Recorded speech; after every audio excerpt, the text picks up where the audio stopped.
Hi. It's Wednesday, maybe. It's been a while. I think it's been about a week. Life happens. Shit happens. Life gets in the way. I went to a concert last night. I saw Sawyer Hill and Youngblood. Fantastic. But of course, the mascara is still not off. But this is exactly what I wanted it to look like last night. And of course, it didn't. So maybe I should have just put it on and then showered it off. I wanted to do something a little bit different for the Odyssey, but that didn't happen and I didn't want to keep putting this off. So today we are starting the Odyssey by Homer, allegedly. There's a cheeky little foreword, so let's get into it. And this is going to be hard to read, so you're just going to have to stick with me. So the introduction. After the Iliad, the Odyssey stands as the oldest extant work in Western literature. Indeed, its story is considered something of a sequel to the Iliad, and its account of the final year of the Trojan War. The Odyssey, which takes place after the conflict, has as its hero Odysseus, the Ulysses of Roman mythology, and recounts his 10-year voyage home to Ithaca. The main action takes place in the Ionian Islands found off of the Greek coast. The Odyssey is thought to date from the 7th or 8th century BC. Like the Iliad, it is by convention attributed to the legendary Greek poet Homer. However, writing stretching back to the 3rd and 2nd centuries BC questions this authorship. Scholars of the past decades suggest both works are the results of many poets working within the oral tradition. Those arguing that the Iliad and the Odyssey could not have been the work of the same man point to differences in both use of language and in interest. Where the former focuses on the field of battle, the Odyssey tells a story of wonder and adventure in unknown lands, the very elements that have made it the more popular of the two works. While the Odyssey exists in its earliest form as an epic Greek poem, it has been popularly translated as English prose. That presented here is by Thomas Edward Lawrence, 1888 to 1935, known popularly as Lawrence of Arabia. An English soldier and author, Lawrence's major literary work is 7 Pillars of Wisdom, 1922, an account of his experiences during the First World War. What's going on here? Have I considered uploading? No, I don't know what that is. Can I give 5 best books to read? Okay, really quick. The Three Musketeers, Dracula, the entire Throne of Glass series, Lord of the Rings, and number five. I don't know, I've been in a classics moment lately. Actually, The Invisible Life of Addie LaRue is really good. So there's 5 books. So translator's note. The 28th English rendering of the Odyssey can hardly be a literary event, especially when it aims to be essentially a straightforward translation. Wherever choice offered between a poor and a rich word, richness has it, to raise the color. I have transposed, the order of metrical Greek being unlike plain English. Not that my English is plain enough.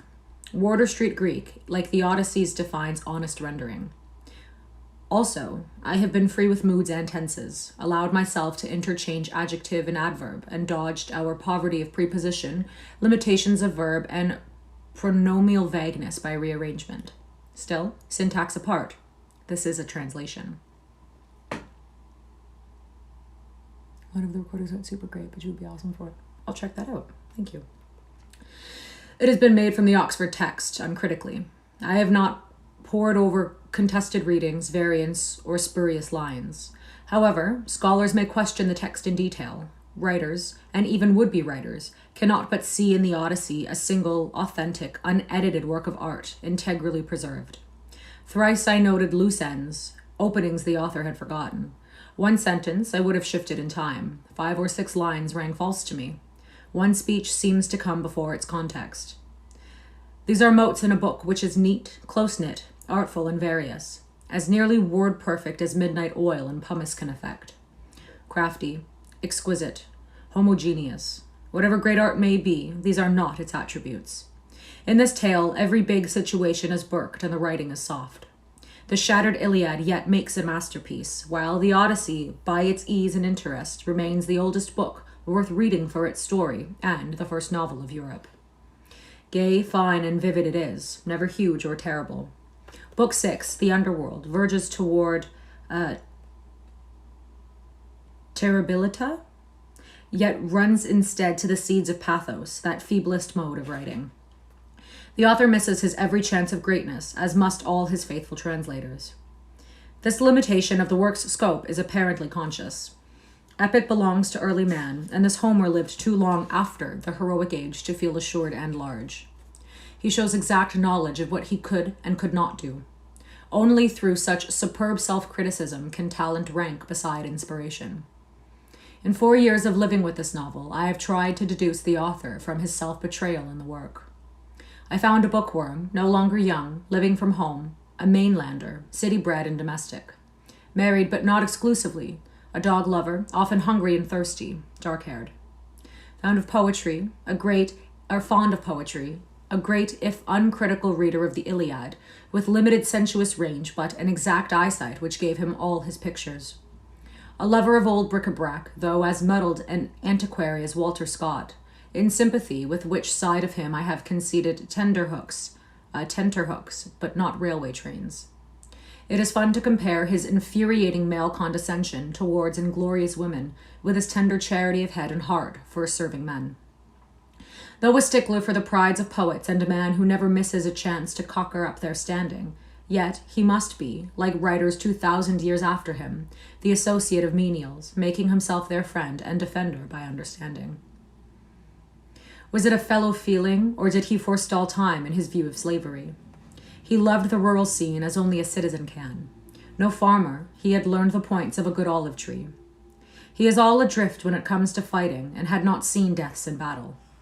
He had sailed upon and watched the sea with a palpitant concern, seafaring being not his trade. As a minor sportsman, he had seen wild boars at bay and heard tall yarns of lions. Few men can be sailors, soldiers, and naturalists. Yet, this Homer was neither landlubber, nor stay-at-home, nor ninny. He wrote for audiences to whom adventures were daily life and the sea their universal neighbor. So he dared not err. That famous doubled line where the Cyclops narrowly misses the ship with his stones only shows how much better a seaman he was than his copyist. Scholists have tried to riddle his technical knowledge, and of course, he does make a hodgepodge of periods. It is the penalty of being pre-archaeological. His pages are steeped in a queer naivete, and at our remove of thought and language, we cannot guess if he is smiling or not.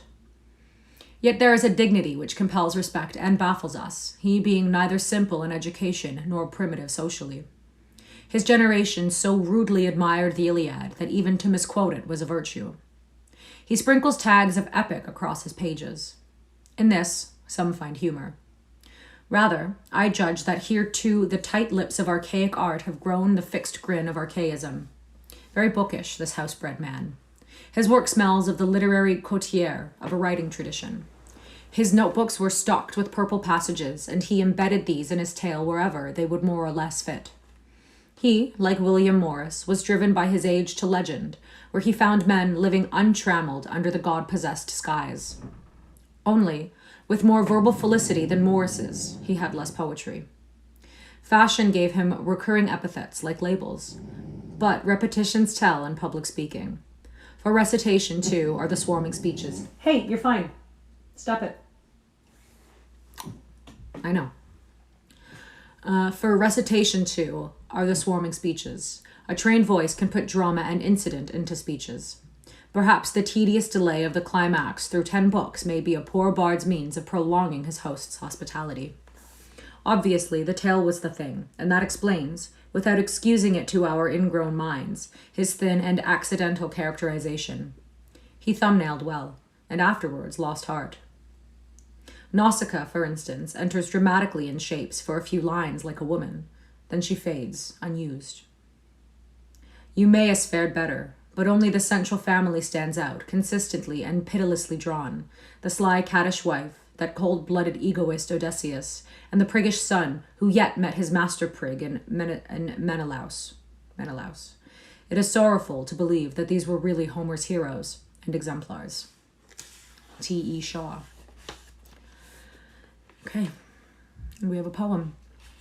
O divine poesy, goddess daughter of Zeus, sustain for me this song of the various-minded man, who after he had plundered the innermost citadel of hallowed Troy, was made to stray grievously about the coasts of men, the sport of their customs good or bad, while his heart, through all the seafaring, ached in an agony to redeem himself and bring his company safe home.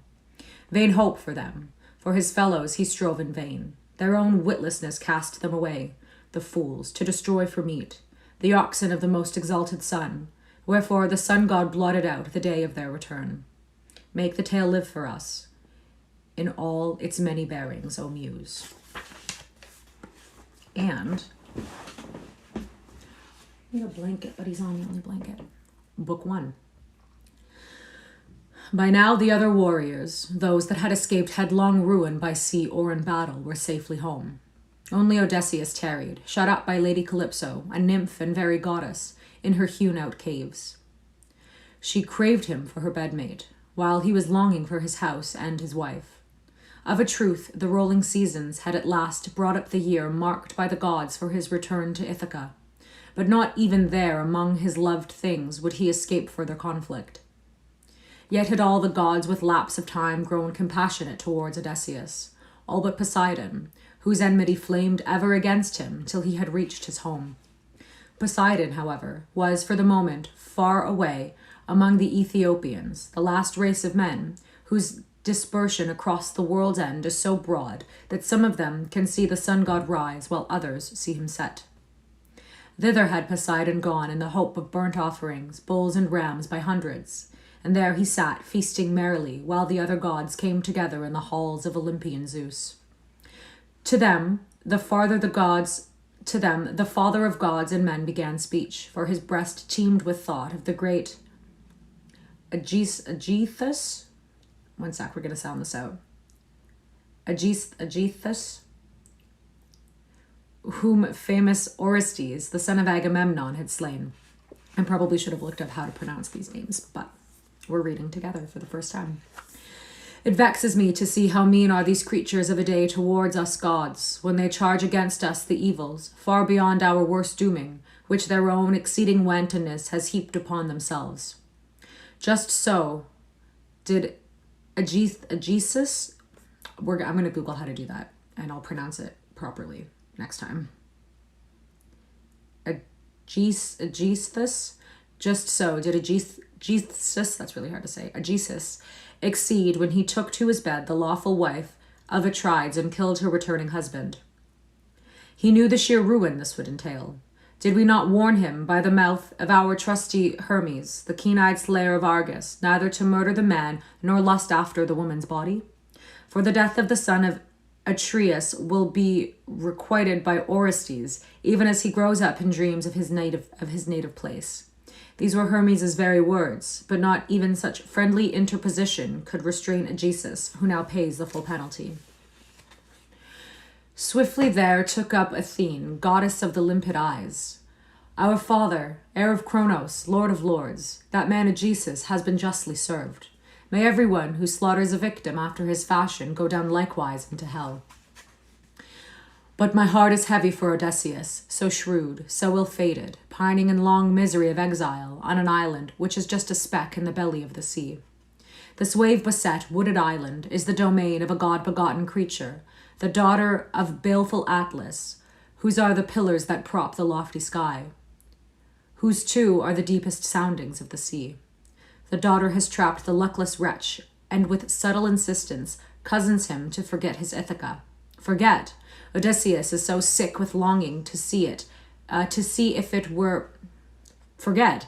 Odysseus is so sick with longing to see if it were but the smoke of his home spiraling up that he prays for death. I marvel, my lord of Olympus, how your heart makes no odds of it. Can you lightly pass over the burnt offerings Odysseus lavished upon you by the Argive ships in the plain of Troy? My child, protested Zeus, the cloud compeller, what sharp judgments you let slip through your teeth. As if I could overpass the merit of Odysseus, who stands out above the ruck of men as wood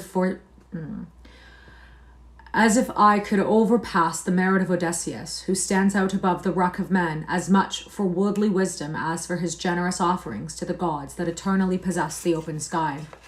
It is Poseidon, the world girdler, who is so headily bitter against him, for the sake of that Cyclops whom Odysseus blinded. Even the godlike Polyphemus, their chief figure and Poseidon's very son. For his mother Thusa, daughter to Phorcys, an overlord of the ungarnered sea, conceived him after she had lain with the god under the beetling cliffs. Because of this, Poseidon, the land-sharer, though he dare not quite kill Odysseus, at least implacably frustrates his every effort to get back to the land of his fathers. But come, let us put all our heads together and contrive this man's return. Then will Poseidon have to swallow his bile. Against the concert of the immortals he cannot stand alone. Athene, the clear-eyed goddess, answered and said, Father and Lord of all Cronides, if indeed the ineffable gods now judge it fit that prudent Odysseus should return, then let us call Hermes, our usher, the killer of Argus, and dispatch him straight to Ogygia,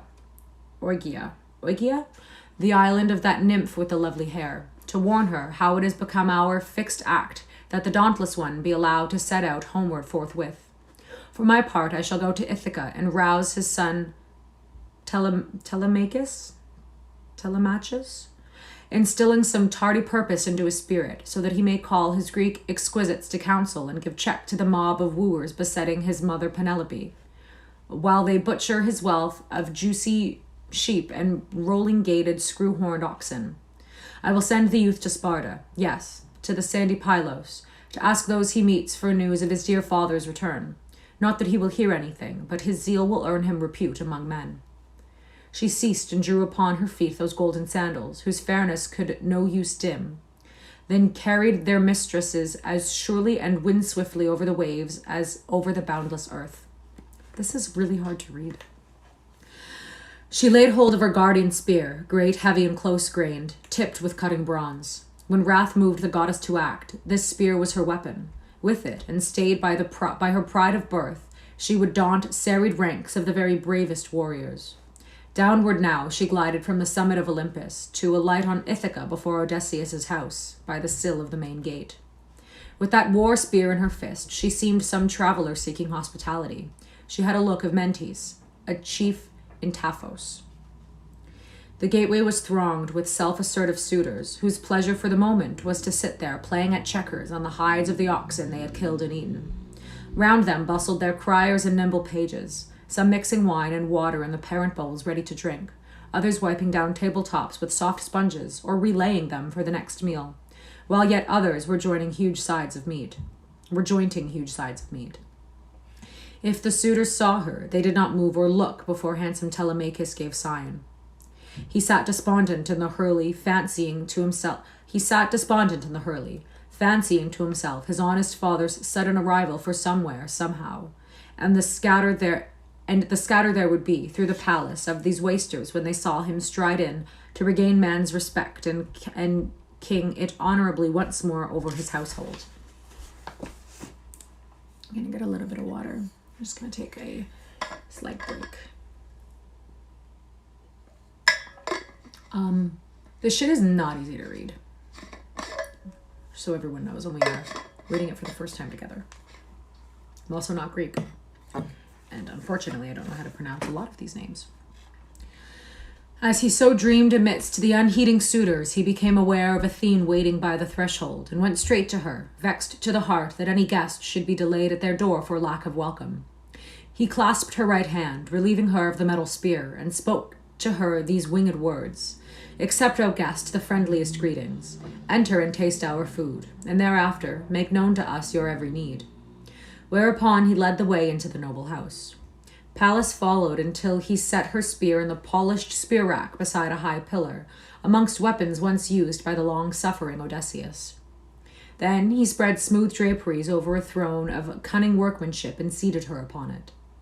For her feet there was a footstool, while for himself he drew up a painted lounge chair in such a way that they were shut off from the suitors. Telemachus feared lest that roistering mob's impertinences might disgust the stranger and turn his stomach against eating. Then, too, he wished to put some privy questions about his missing father. A maid came with a precious golden ewer and poured water for them above its silver basin, rinsing their hands. She drew to their side a gleaming table, and on it the matronly housekeeper arranged her store of bread and many prepared dishes, making an eager grace of all the hospitality. A carver filled and passed them trenchers of meat in great variety, and set out on their table 2 golden beakers, which the steward, as often as he walked up and down the hall, refilled for them with wine. The suitors swaggered in. One after the other, they seated themselves on the thrones and long chairs. Their retainers poured water for their hands, and the maids of the house heaped loaves of bread into each man's table basket, while the serving lads brimmed the wine cisterns with drink. Every hand went out to the abundance so laid ready. But when their lusting for food and drink had been assuaged, the suitors began to mind them of other things, of singing and dancing, those twin glories which crown a feast. The steward returned with a very splendid lyre for Phineas, whose hap it was to play the bard for them under compulsion. He ran his hands over the strings, plucking out an exquisite air, under cover of which Telemachus bent toward clear-eyed Athene and said softly, that the company might not overhear, "Honored stranger, will my words offend? I pray not. They now have their minds easy for music and verse, these suitor maggots who freely devour another man's livelihood. Freely indeed, without let or fine. Ah, if they did but catch a glimpse of the master returning to Ithaca, how they would beseech high heaven for the gift of swifter running rather than more wealth in gold or raiment. But alas, his bones whiten today in some field under the rain, or the swell rolls them through the salty deep. Yes, he has perished dreadfully, nor would a glow of hope kindle in our hearts if the wisest man on earth told us he was coming home. The sun of his return has utterly gone down. Enough of this. Instead, tell me, I pray you, and exactly who you are, and of what state and stock. You came, I suspect, by ship, for I am very sure that by dry land you found no road. But what were the sailors who put you ashore in Ithaca, or rather, what did they profess themselves to be? I ask all this in order to satisfy myself that you are really a newcomer, tasting our hospitality for the first time, and not a guest entailed on us by my father. For so great a traveller was he, you know, that our house is honoured by throngs of his acquaintance from every land. Then said the clear-eyed goddess, I will meet all these questions of yours frankly. My name is Mentes. My father, Anchelaus? Anchelaus? I think it's Anchelaus. My father Anchelaus was a noted warrior. I am a leader of the oar-loving islanders of Taphos. I put in here with my ship and crew on our way across the wine-dark sea to Temesa, where we hope to barter a cargo of sparkling iron ore for the copper of those foreign-speaking people. My ship is berthed well away from the city, in Rethron, that lonely inlet which lies below the tree-grown Nyon. Between our families there is a long tradition of friendship and guesting, which Father Laertes will confirm if you ask him, though they tell me that he now comes no more to town because of the infirmaries of his advanced years. Wherefore he buries himself in his secluded vineyard, among his vine stalks on their ordered terraces, up and down which the old man drags himself, slow step after step, cherishing the grapes until the feebleness of age once again takes him sorely by the knees. Then he rests, for the old woman, his sole attendant, to wait on him with restoring meat and drink.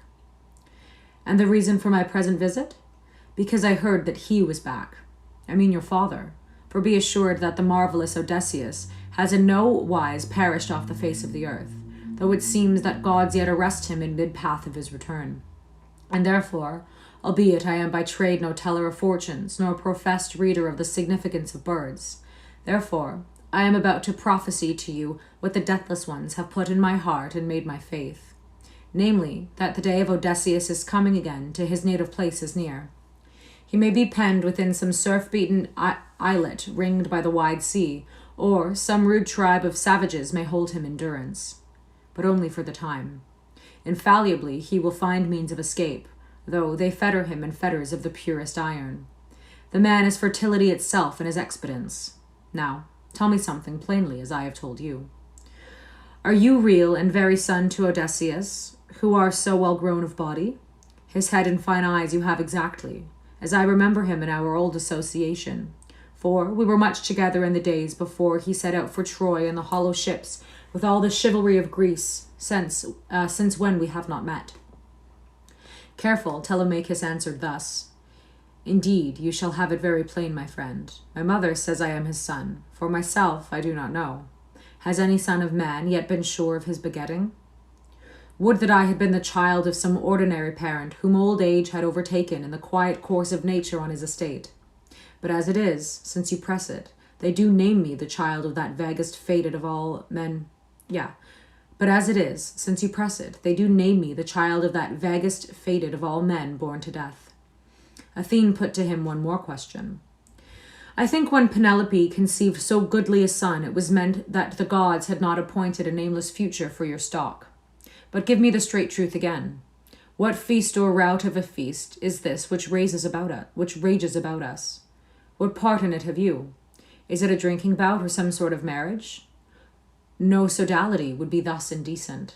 A mannered man now, entering by chance, might well forget himself with disgust at seeing how outrageously they make free with your home.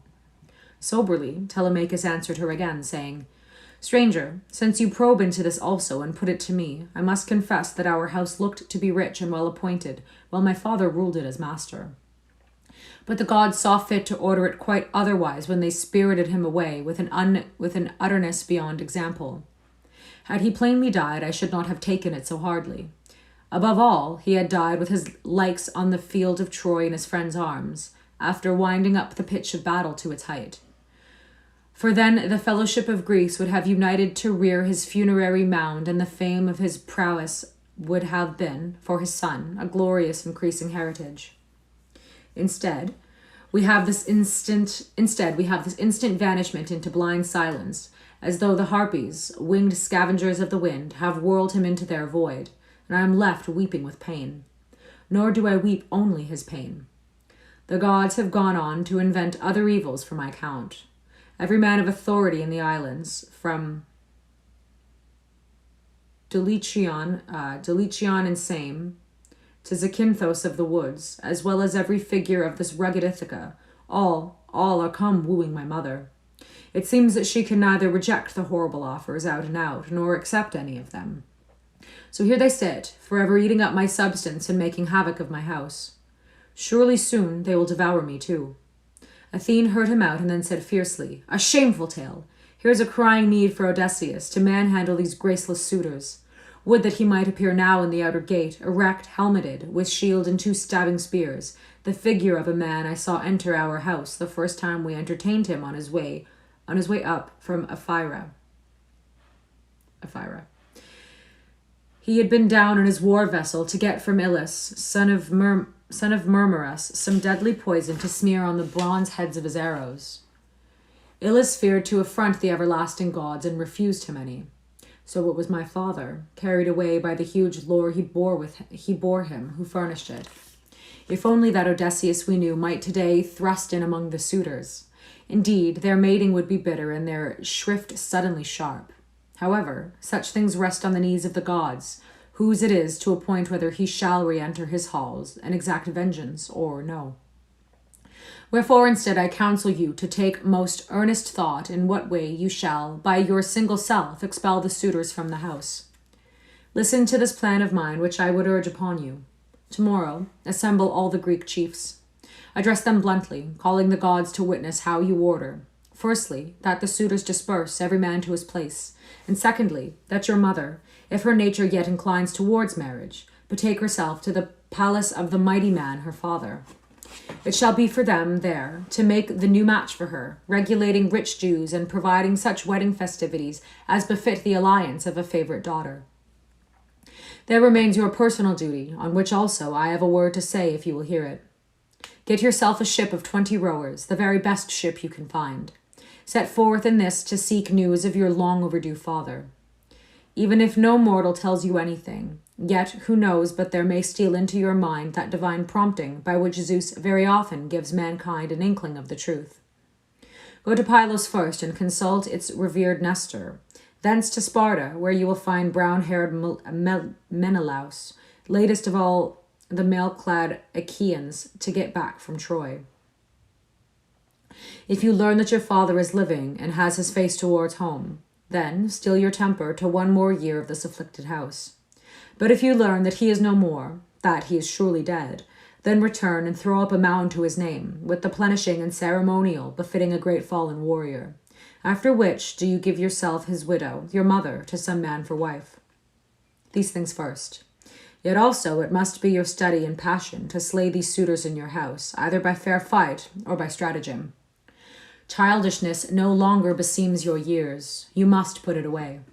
My friend, I wish to call you that, for you are man in frame and very man in form. My friend, be brave, that generations not yet born may glorify your name.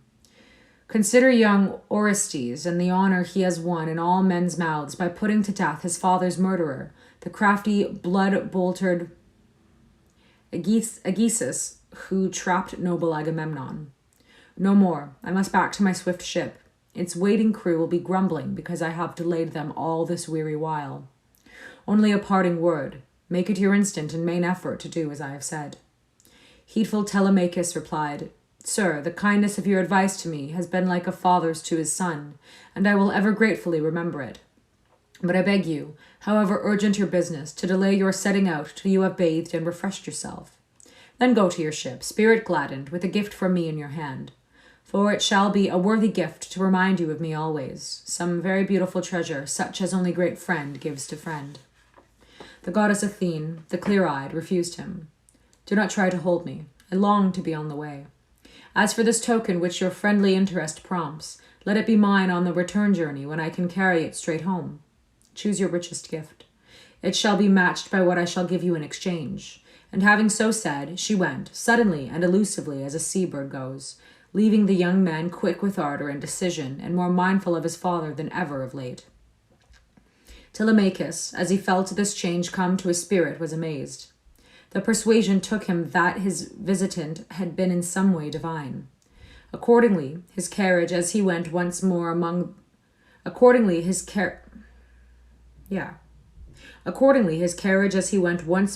the suitors reflected Godhead. Yes. To that audience the great singer still sang, and they sat round, hanging on the song which told of the woeful return entailed by the Pallas Athene upon such Greeks as had gone to Troy. In her upper story, Penelope, that most circumspect daughter of Icarus, caught rising snatches of the minstrelsy. Her wit pieced these together into their sense. Down she came by the high stairs from her quarters and entered the great hall, not indeed alone, for always 2 waiting women closely followed her. So, like a stately goddess among mortals, she descended upon the suitors, to halt there where the first great pillar propped the massy roof. As veil for her face, she held up a fold of her soft wimple, and the ever-watchful maidens covered her, one on either side. Thus stood she and wept, till she found words to address the inspired bard. Phemius, she cried, do you not know many other charmed songs for people's ears? Songs in which poets have extolled the great deeds of gods or men? Sing one of those, here from your place in a company which will, none the less, sit silently drinking and listening. But this lamentable tale give over. The sorrow of it slowly melts my heart within my bosom.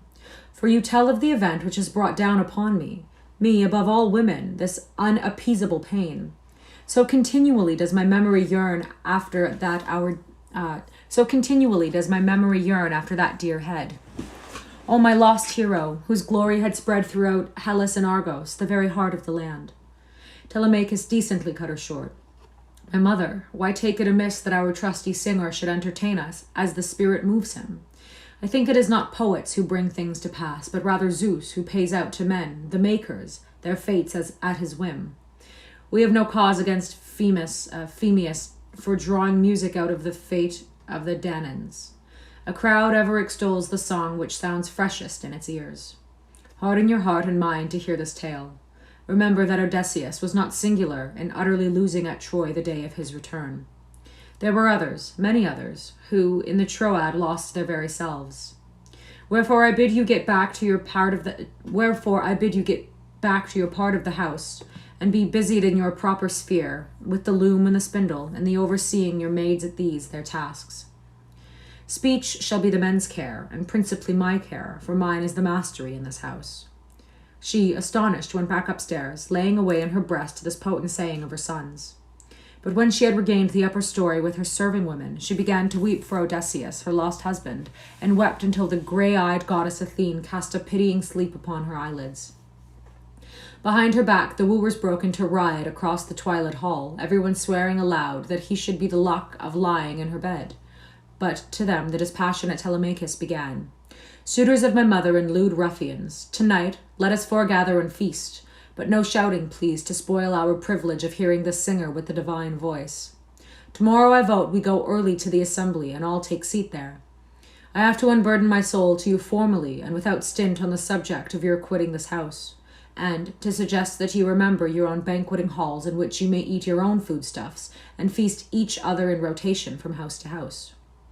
But if you deem it meatier and more delightful to waste the entire substance of a solitary man, scot-free and for nothing, why then, waste away. Only I shall pray to the gods, the everlasting gods, on the chance that Zeus may decree acts of requital. In which case you will all be destroyed in this house, scot-free and for nothing. So he spoke, and they curbed their lips between their teeth to contain their astonishment at Telemachus's daring to taunt them with such spirit. At last, Antinos, son of Euphates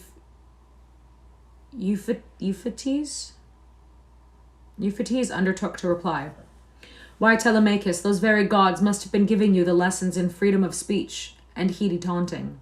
All the same, I doubt Zeus ever making you king of sea-grit Ithaca, even if dignity does happen to be your birthright. Said Telemachus with restraint.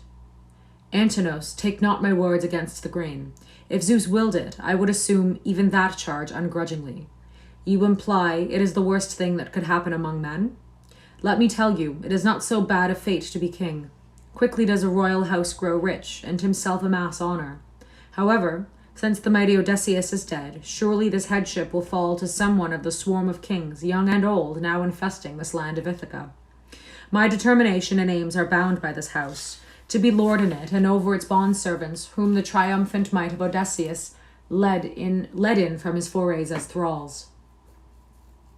Eurymachus, son of Polybus, then put in his word. Telemachus, the question of which Greeks shall reign over this island lies on the lap of the gods. Yet assuredly you shall possess your belongings and have the lordship in your own houses, nor against your will shall any man come and strip you of them forcibly while Ithaca holds an inhabitant. But, my good lad, let me question you about that visitor of yours who slipped away so suddenly that none of us had time to make him out. Yet his face was not the face of a negligible man. Whence came he, and what country gave he as his own? Where do his kindred live, and where are the cornlands of his family? Did he come with news of your father, or on some business of his own? Discreetly, Telemachus assured him, Eurymachus, the time of my father's return is long over. I do not now credit any messages regarding him, whatever their source. Nor does any soothsaying take me in, though my mother may at whiles call some noted diviner to the palace and seek sooth of him. As for the stranger, he is a former friend of our family from Taphos called Mentes, whose father was old, wise-minded Anchilaus. Mentes is a man of authority among the seafaring Taphians. I don't know if I'm pronouncing any of these right, but I'm doing my best. So he said, but secretly Telemachus was sure of the immortal goddess. Howbeit the suitors turned to dance and to the enthralling song, making merry while the evening drew down, and they celebrated until evening had darkened into night. Then the longing for sleep took them, and they scattered, each man to the house where he belonged. The mind of Telemachus was perplexedly brooding over many things, as he also sought his bed within his own room, which was contrived in the highest part of the main building, that stately landmark of the countryside. Euryclea, the daughter of Ops, son of Pisanor, attended him, lighting his way with flaring slips of pinewood. Euryclea, the trusted, the adept, who, in the flush of her youth, had been bought by Laertes out of his great wealth for the price of 20 oxen.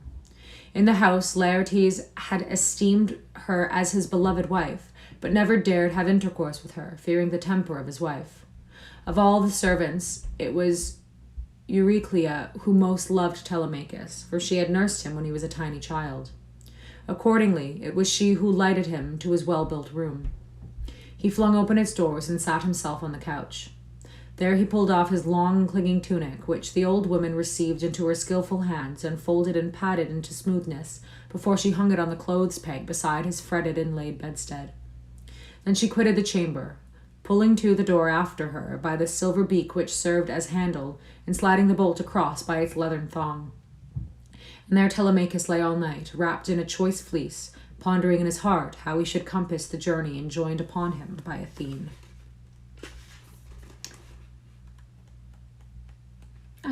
Let's read book 2 as well. Book 2. So soon as rosy-fingered morning came forth from the first grey dawn, the beloved son of Odysseus sprang from bed, dressed, threw the sling of his cutting sword over one shoulder, and tied the rich sandals round his nimble feet. Stately as a god, he stepped out and down from his bedchamber. On the moment he had called his heralds and told them to sound, with their ringing voices, the assembly among the long-haired Achaeans. As he bade, the heralds sounded, and as they bade, the Achaeans assembled speedily. Telemachus waited till all had come together into place, and then, tightly gripping his copper-bladed spear, he strode through their throng. For company, he had just 2 flashing-footed dogs at heel, but Athene poured about his form so significant a glory that upon his approach the eyes of the crowd were held at gaze. The elders yielded him way in his father's great chair as he sat down. And in his father's great chair he sat down. Debate was opened by honored Aegyptus, an aged counselor of 10,000 wiles, whose years bowed him double. He was quick to speak because his favorite son, Antiphos, expert with the spear, had gone away with Odysseus in the capacious ships to Ilios, that land of good horses.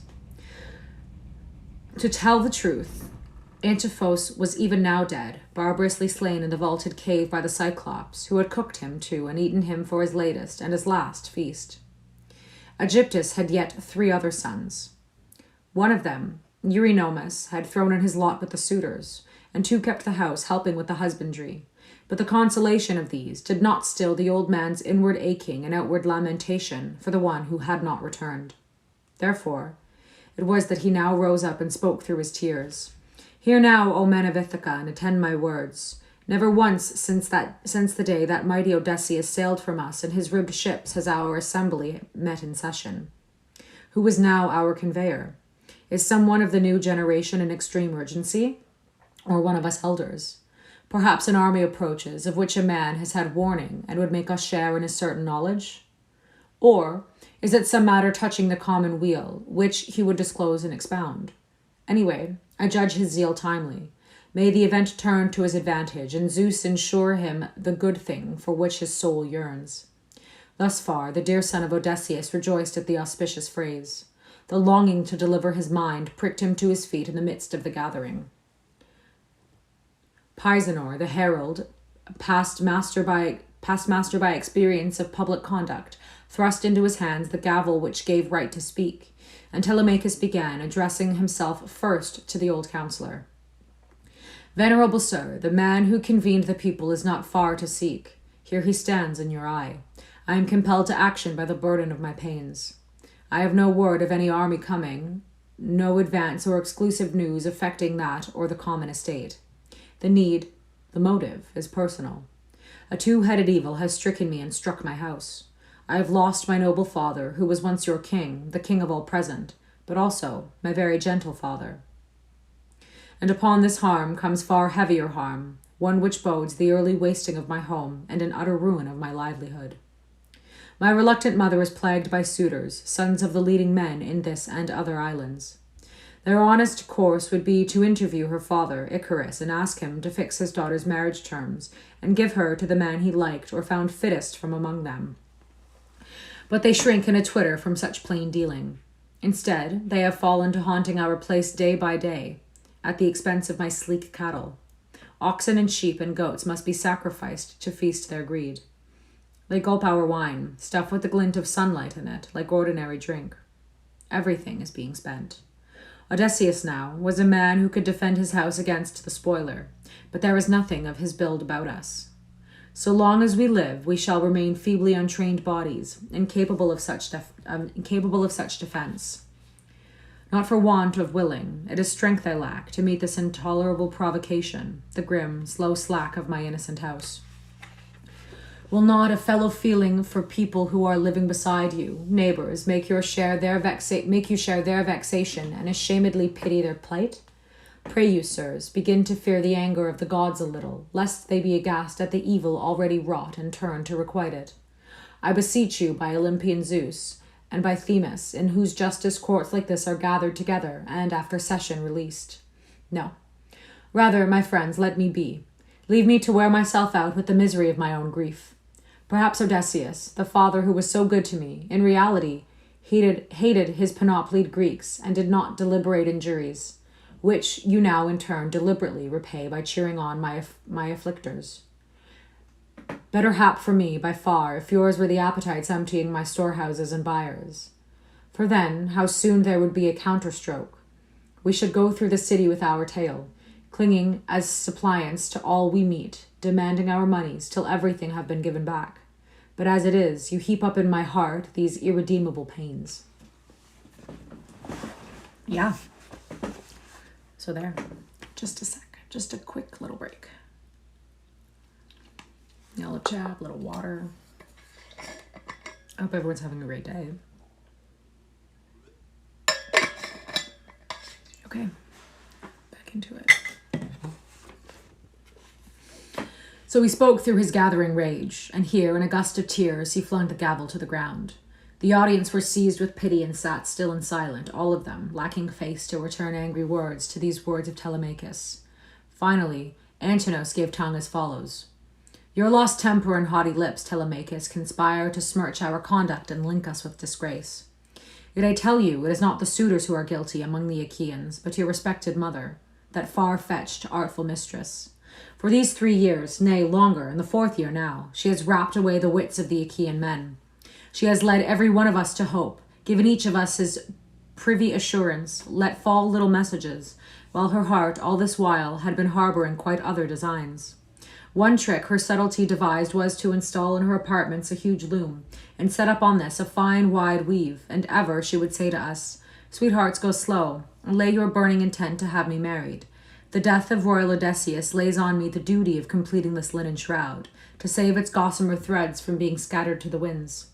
It is for the burial of Laertes, the aged hero, and it must be ready against the inevitable day when fate will pull him to the ground and death measure out his length. If I leave it undone, and in consequence the corpse of this old, once wealthy man lie bare of cerement, I shall be the pointing block of every Achaean woman within our neighborhood. So she protested, and our manly hearts credited her tale. Daily she labored at the vast loom, weaving, but each night she had torches brought in and unraveled the day's work. Thus, for the space of 3 years, she deceived us and cheated the Achaeans. But when the 4th year was wearing through its sequence of seasons, one of her maids, who knew the whole truth, told on her. Then we caught her in the act of unpicking the glorious web, and forced her against her inclination to finish it right off. Hear, therefore, Telemachus, the suitor's reply to you. Hear and understand it to the bottom of your heart, and all the people of this country with you. Send away your mother. Order her to be wedded straightway, as her father will command, to the man who best pleases her. But if, instead, she insists on continuing to wreak havoc amongst the bachelors of Achaea, then let her do so, at the price. Athene has bestowed on her an armory of graces, skill in all the housewifely crafts, and such arts and airs as her guileful wit adeptly turns to personal advantage, beyond parallel among the famous beauties of old time. Not Alcmene, nor Tyro, nor diademed Mycene could match this Penelope in intriguing charm. Yet, for the time, you shall see that her intrigues are not opportune. The suitors will swallow up your goods and sustenance for just so long as she persists in this forwardness which heaven has let possess her mind. My nose is itchy. She gains her notoriety. You regret your substance, vainly lost. We shall not go about our business, nor go home, till she has made her choice and been married to some one of us Achaeans. With measured words, Telemachus answered him. Antinous, in no way can I forcibly expel from our house the mother who bore me and gave me nourishment. Besides, there is my father somewhere in the earth, if he lives, or perhaps he is dead. At any rate, Consider the terrible expense if mine were the hand which put her away. I should have to pay back her dowry to Icarus. And to what end? I should be evilly entreated by her father. More evil would fall on me from above, for as she was driven from our door, my mother would imprecate against me the dread Furies. Also, my fellow men would condemn me out of their mouths. So I shall never stoop to give her such an order. But listen, you and the other suitors. Do our family affairs jar your sense of niceness? Then get out of my guest quarters. Arrange to entertain each other from your own resources. Turn about among your houses. Yet, if you find it pleasanter and better to go on scathelessly destroying the entire livelihood of a lone man, then go on. Meanwhile, I shall be praying to the everlasting gods, if perchance Zeus may grant that due penalties be paid. For then will our house, unscathed, see all of you destroyed within its walls. So did Telemachus invoke Zeus, and the all-seeing, in answer to his prayer, sent forth 2 eagles from his mountain top. Swift as the storm blast they flew, wing-tip to wing, in lordly sweep of pinions, until they were over the midmost of the many-tongued assembly. There they wheeled in full flight, with quivering, outstretched, strong wings, and glazed down with fatal eyes upon the upturned faces. Next they ripped with tearing claws, each at the other's head and neck, swooping quickly to the right over the house of the citizens. So long as I could follow them, everyone stood wondering at the birds and musing what future history this sign from heaven could mean. While they mused, came the voice of Halitherses,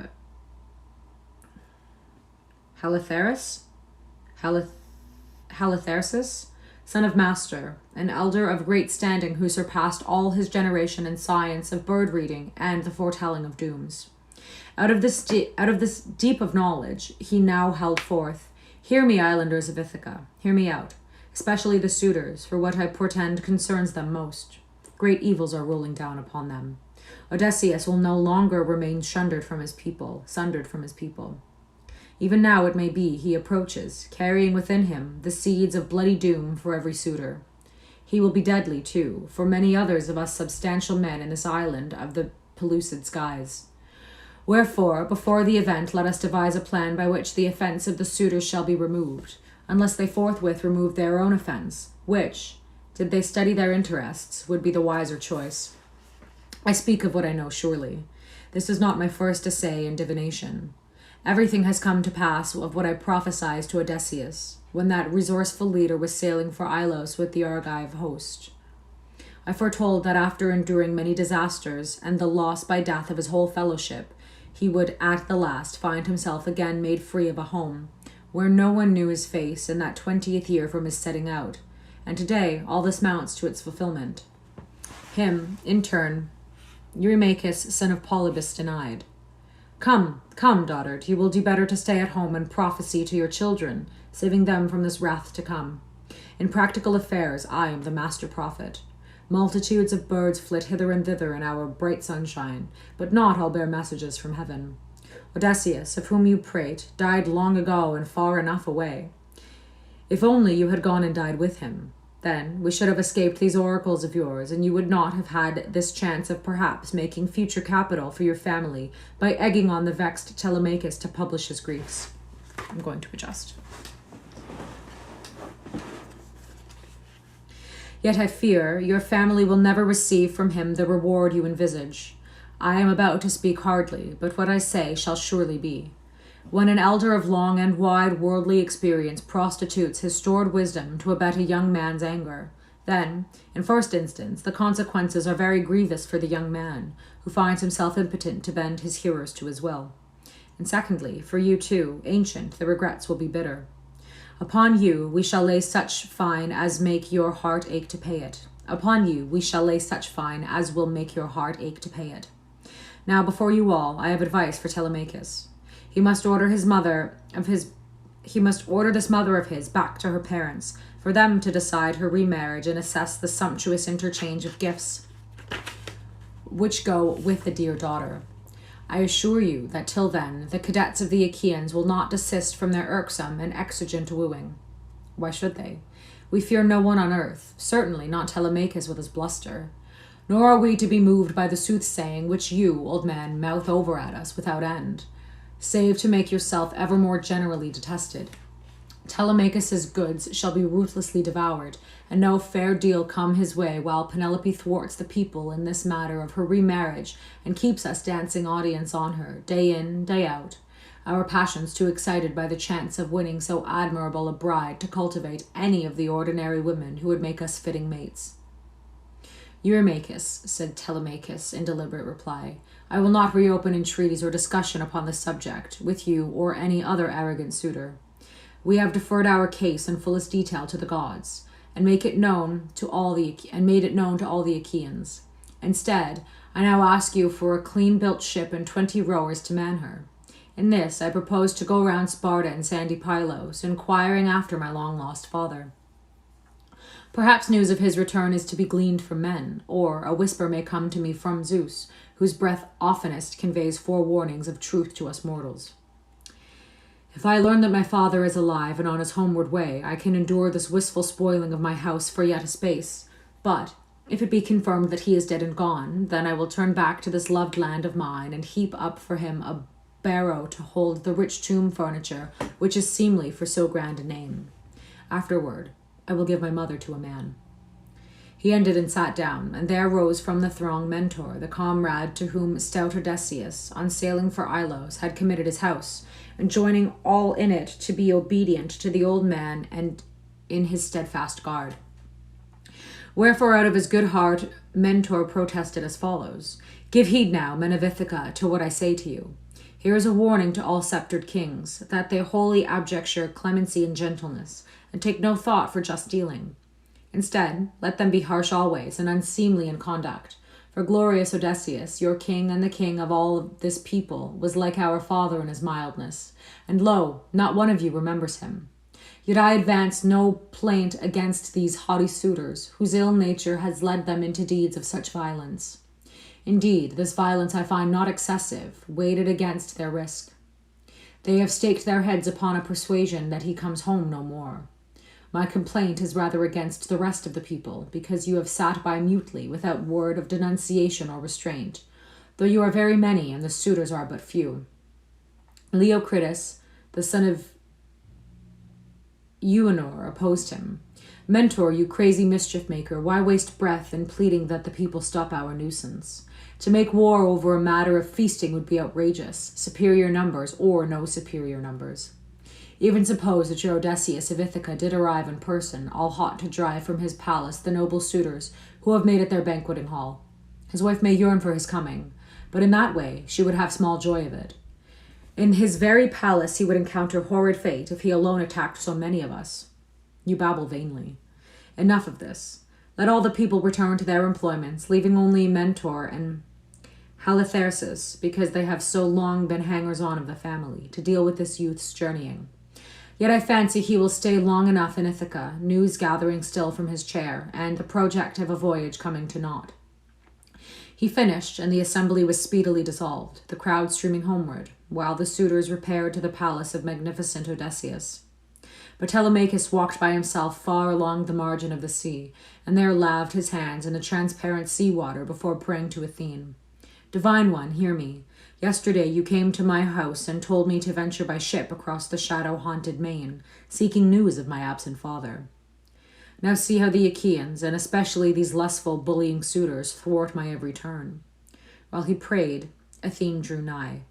She had put on the appearance of Mentor's body to the life, and it was with Mentor's voice that she exhorted him stirringly, thus, Telemachus, let not your courage and resource fail you now. In your father, deed and word notably march together to their deliberate end. If your body holds a trace of his temper, it will suffice to make this effort of yours neither bootless nor aimless. But if, on the contrary, you are not true issue of Odysseus and Penelope, then I may abandon hope of your achieving any purpose.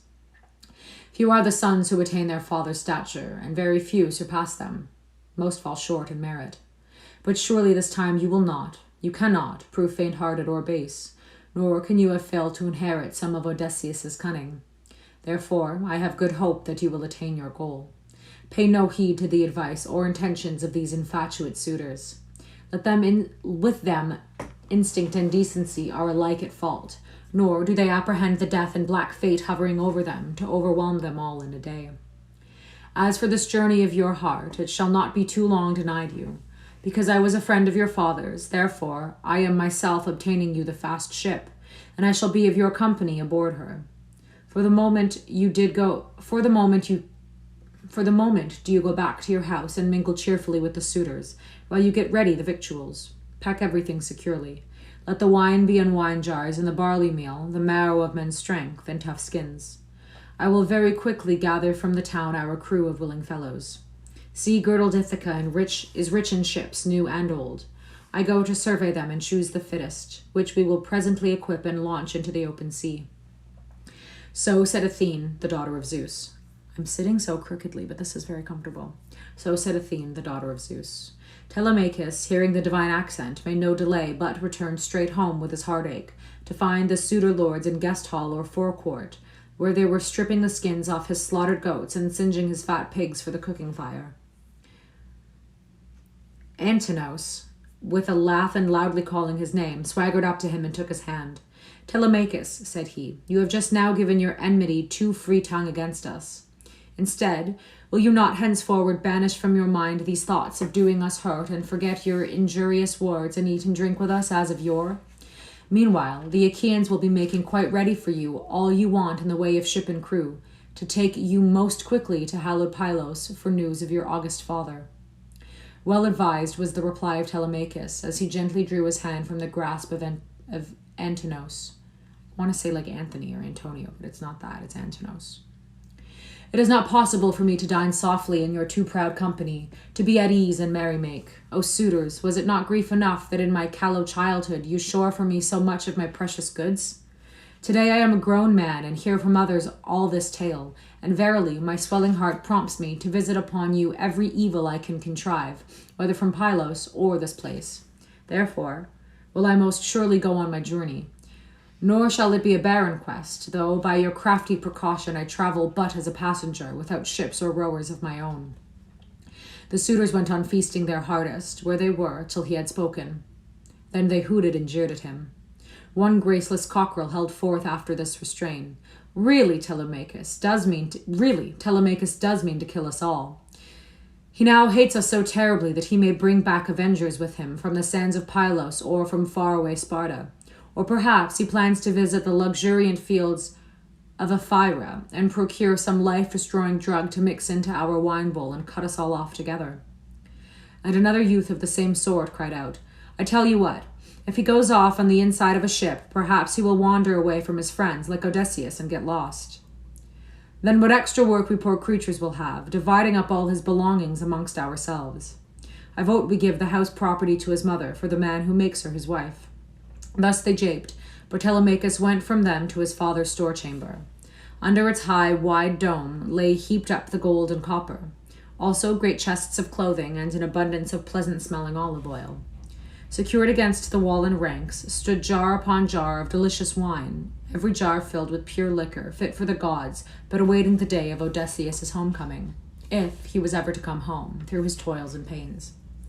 This treasure room had swinging double doors, strong and tight, always shut, and between them, day and night alike, there lodged the woman guardian, old Euryclea, I forget how I pronounced it earlier, Euryclea, the daughter of Ops, Peisanor's son. She had, in her sagacity, stood watch over all its wealth. Telemachus called her into the chamber and said to her, Good mother, pray draw off for me in jars some sweet wine, your second best, that which comes next after the very special vintage you are reserving for him, the unfortunate one, godlike Odysseus, in case he somehow tricks death and fate and wins his way back. Fill me 12 jars, sealing each with its stopper. Then run barley meal into stout sewn leather sacks. 20 measures let there be of your well-kerneled barley groats. See that no one spies what you do, but heap up all the things together in one place, whence I can fetch them this evening after my mother has gone up to her room in preparation for bed. I am going to Sparta and sandy Pylos, hoping to learn something of my father's return. Euryclea, the foster mother who had loved him, wailed aloud at the tidings and implored him tearfully, Alas, my dearest child, why has such a notion come into your head? How should you hope to make your way over the vast earth, you a shielded only son, when your father Odysseus, the descendant of gods, himself perished there very far away, wandering in some place unknown? Further, so soon as your back is turned, these men in your guest hall will think out some evil to overtake you, and thus you will die in a trap, leaving them to share out your goods between them. Instead, do you sit here in your proper place? It is no duty of yours to stray over the desolate sea in search of misfortune. Wise Telemachus answered her, Be brave, good nurse. This plan did not come to me without the prompting of heaven.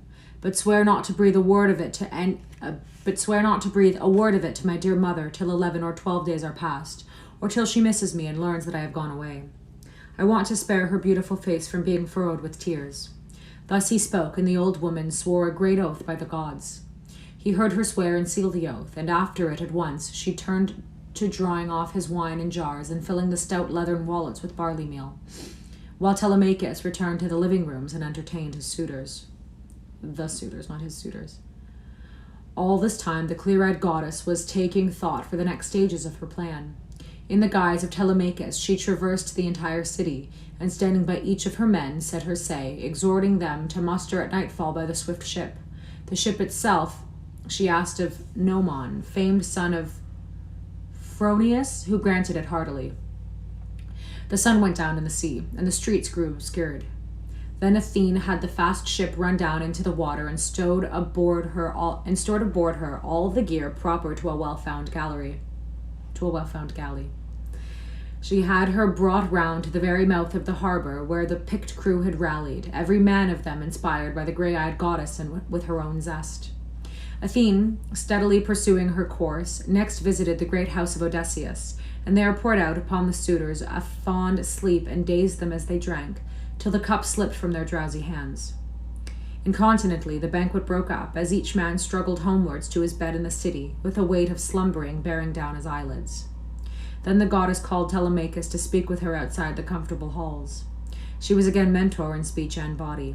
Telemachus, she said, your companions, all armed and ready, sit now on the thwarts, abiding only your advent. Let us go and not hold them longer from the journey. With the word palace, Athene went swiftly in the lead. He followed her track. When they came out on the beach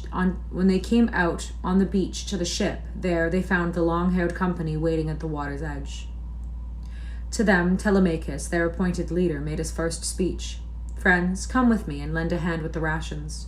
I have everything put together, ready in the house, and my mother knows nothing of our business, nor do any of the housemaids. I have told just one woman out of them all. He spoke and led them back, and they went with him. They laded everything on their shoulders to the ship and put it away below, as the beloved son of Odysseus directed. Afterwards, Telemachus went on board, Athene having preceded him, and sat down in the stern sheets, quite near where she had seated herself.